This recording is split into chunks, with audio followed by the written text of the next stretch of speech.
അസ്സലാമു അലൈക്കും. നിങ്ങളുടെ മാനസിക വിധാനം ഒരിത്തിരി താഴെയാണോ എന്ന് സ്ഥലം നടക്കുന്നത് കേട്ടപ്പോൾ തോന്നുകയാണ്. ആ വിധാനം ഒന്ന് ഉയർത്തിക്കൊണ്ടുവരേണ്ടതായിട്ടുണ്ട്. അത് ഉയർത്താൻ സമയം വേണ്ടതില്ല, ഒരു തീരുമാനമെടുത്താൽ മതി. അത് ടെസ്റ്റ് എന്ന നിലയ്ക്ക് ഞാൻ രണ്ടാമതൊരു സലാം പറയുകയാണ്, നിങ്ങളുടെ വോൾട്ടേജ് ലെവലിൽ എവിടെ നിൽക്കുന്നു എന്നറിയാൻ വേണ്ടി. അതിന്റെ വോൾട്ടേജിന്റെ വിധാനമനുസരിച്ച് ഒരു ക്ലാസ് നിങ്ങൾക്ക് പ്രതീക്ഷിക്കാവുന്നതും ആണ്. അസ്സലാമു അലൈക്കും. Okay, that's good. അപ്പോൾ വോൾട്ടേജ് ലെവല് മെച്ചമാണ് എന്നാണ് ബോധ്യപ്പെടുന്നത്. മറ്റൊരു കാര്യം ഞാൻ ഓർത്താൻ ആഗ്രഹിക്കുന്നത്, ഈ ക്ലാസ് ലെക്ചർ മെത്തേഡിൽ നീങ്ങുന്നതായിരിക്കില്ല. ഇത് ഇന്ററാക്റ്റീവ് ആയിരിക്കും, അഥവാ കൂടുതൽ സജീവമാകുന്ന ട്രെയിനിങ് മെത്തോളജിയിലൂടെ ആയിരിക്കും ഇത് നടക്കുന്നത് എന്ന് ഞാൻ ആമുഖമായി സൂചിപ്പിക്കുന്നു. പഠിക്കണമെന്നുണ്ടെങ്കിൽ എരിക് ബേൺ എന്ന സൈക്കോളജിസ്റ്റ് ട്രാൻസാക്ഷൻ അനാലിസിസ് എന്ന് പറയുന്ന ഒരു മനഃശാസ്ത്ര ശാഖയുണ്ട്.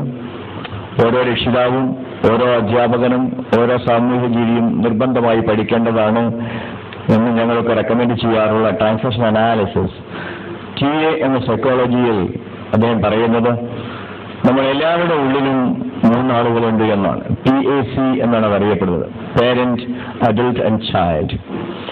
പഠിക്കണം എന്നുണ്ടെങ്കിൽ നിങ്ങൾ കുട്ടിയാകാൻ തയ്യാറായേ പറ്റൂ. വലിയ ആളുകൾ പഠിക്കാതിരിക്കാനുള്ള പ്രധാനപ്പെട്ട കാരണം വലിയവനായി എന്ന മർക്കട മുഷ്ടിയിൽ മസിൽ പിടിച്ചു നിൽക്കുന്നത് കൊണ്ടാണ് വലിയ ആളുകൾക്ക് പഠിക്കാൻ കഴിയാത്തത് എന്ന ലളിതമായ മനഃശാസ്ത്ര തത്വം നമ്മൾ മനസ്സിലാക്കുന്നത് നല്ലതാണ് എന്ന് ആമുഖമായി ഞാൻ സൂചിപ്പിക്കുകയാണ്. ഈ ക്ലാസ് കഴിയുന്നതുവരെ ഈ സദസ്സിലെ എല്ലാവരെയും കുട്ടികളായി തരം താഴ്ത്തുകയാണ്. വലിയവൻ എന്നതിന് നമ്മൾ ഉപയോഗിക്കുന്ന അറബി വാക്കെന്താണ്? കബീർ എന്നാണ്. വലിയവൻ എന്നതിന് അറബി വാക്കാണ് കബീർ. കബീർ ആകുമ്പം കിബിർ വരും. ഈ കബീർ ആകുന്നതിന്റെ കൂടെ കിബിർ എന്ന് പറയുന്ന അഹങ്കാരം നമ്മളിൽ വരുന്നത് കൊണ്ടാണ് വലിയ ആളുകൾക്ക് പഠിക്കാൻ കഴിയാതെ പോകുന്നത്. അതിൽ നോക്കുക, മദ്രസയിൽ നിന്ന് വിട്ടതിന് ശേഷം എത്ര നമ്മൾ മനഃപ്പാഠം പഠിച്ചിട്ടുണ്ട് എന്നൊരു പരിശോധന നടത്തിയാൽ അന്ന് മദ്രസയിൽ നിന്ന് പഠിച്ചത് മറക്കാൻ നോക്കി എന്നല്ലാതെ പൊതുവായി പലരും മനഃപ്പാഠം പഠിച്ചിട്ടുണ്ടായിരിക്കും. എല്ലാവരും എന്ന് ഞാൻ പറയുന്നില്ല, പലരും പഠിച്ചിട്ടുണ്ടായിരിക്കില്ല. കാരണം സദസ്സിലേക്ക് എന്തെങ്കിലുമൊക്കെ ചോദ്യങ്ങൾ ഞാൻ ചോദിക്കും. ചോദ്യത്തിന് നിങ്ങളെ വിവരമോ വിവരക്കേടോ നിങ്ങൾക്ക് വിളിച്ച് പറയാം. രണ്ടാമത്തെ വാക്ക് നിങ്ങൾക്ക് ഇഷ്ടപ്പെടില്ല എന്ന് എനിക്കറിയാം. ഏതാണത്? വിവരക്കേട്. പക്ഷെ ഇവിടെ ഒരു കാര്യം ഞാൻ ഓർത്താൻ ആഗ്രഹിക്കുന്നു, നമ്മൾ എല്ലാവരുടെ തലയിലും വിവരക്കേടുണ്ട് എന്ന വിവരമുണ്ടാകുന്നത് നല്ലതാണ്. നമുക്കൊക്കെയുള്ള ധാരണ എന്താണ്? എന്റെ തലയിലുള്ളത് വിവരം ആണ് എന്ന തോന്നലാണ്. വിവരം മാത്രമല്ല, ഒരുപാട് വിവരക്കേടുകൾ നമ്മുടെ തലയിലുണ്ട് എന്ന വിവരം നമുക്കുണ്ടാകുന്നത് നല്ലതാണ്.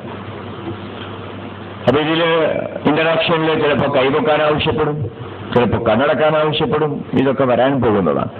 അപ്പൊ അതിനൊക്കെ നിങ്ങൾ സഹകരിക്കണം.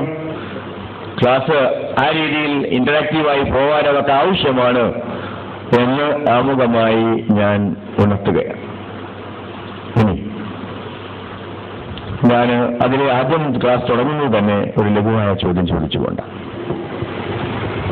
ഈ ലോകത്ത് മനുഷ്യർ ആഗ്രഹിക്കുന്നത് എന്തൊക്കെയാണ്? മനുഷ്യർ എന്നാണ് എന്റെ ചോദ്യം, മുസ്ലിം എന്നല്ല. എന്തൊക്കെയാണ് പറഞ്ഞത്? വെൽബീയിങ്. വേണ്ട, ഭക്ഷണം വേണം, സുഖം വേണം, ഭക്ഷണം വേണം, വേറെ സമാധാനം വേണം. ലോകസമാധാനം, മനസ്സമാധാനം. ലോകസമാധാനം തൽക്കാലം നടക്കൂല. മനസ്സമാധാനം നമുക്ക് ചിന്തിക്കാം, മനസ്സിലായി? യെസ്. ഭക്ഷണം വേണം, food, shelter, roti kapda makaan, that's good, basic needs. Mental satisfaction, that's good. പിന്നെ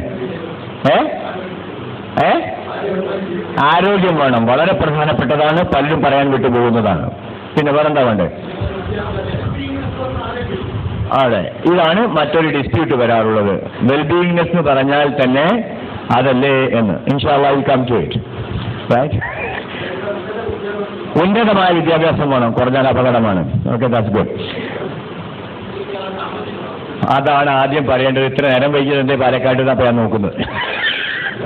വാസ്തവത്തിൽ ആദ്യം പറയാറുള്ളത് എന്താ നിങ്ങൾ? പണമാണ്.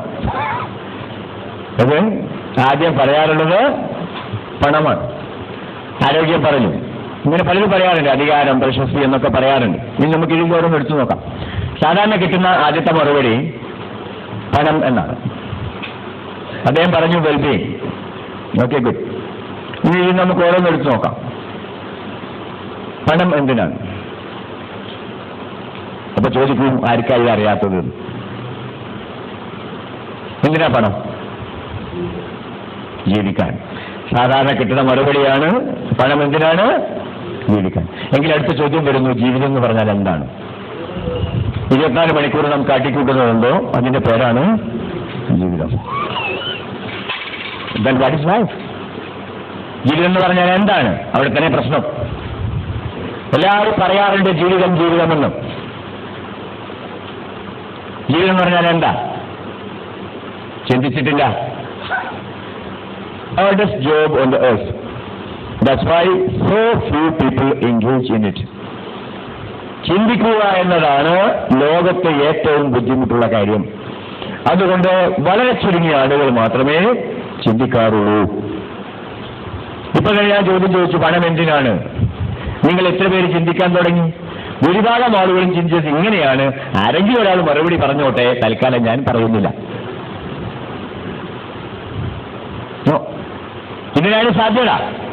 Okay, fine. പണം എന്തിനാണ്?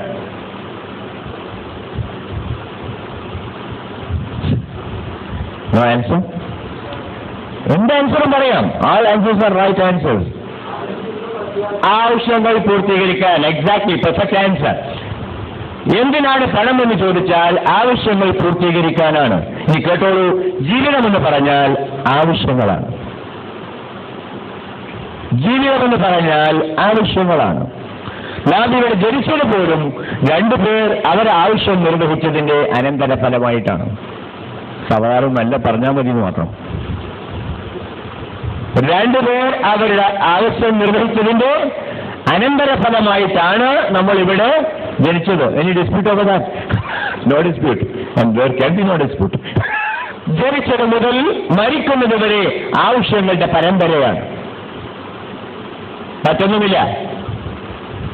ജനിക്കുന്നത് മുതൽ മരിക്കുന്നത് വരെ ആവശ്യ നിർവഹണത്തിന് നാം നെട്ടോട്ടം നടത്തുകയാണ്. ആ നെട്ടോട്ടം ആണ് ജീവിതം. ഇദ്ദേഹം പറഞ്ഞു, ഇനി ജീവിതത്തിൽ ആവശ്യങ്ങൾ പൂർത്തീകരിക്കാനാണ് പണം എന്ന് വന്നു. ഇനി ഞാൻ ചോദിക്കാൻ ആഗ്രഹിക്കുന്നത്, ആവശ്യം പൂർത്തീകരിക്കുമ്പോൾ എന്ത് സംഭവിക്കുന്നു? ആവശ്യം പൂർത്തീകരിക്കാതിരുന്നാൽ എന്ത് സംഭവിക്കുന്നു?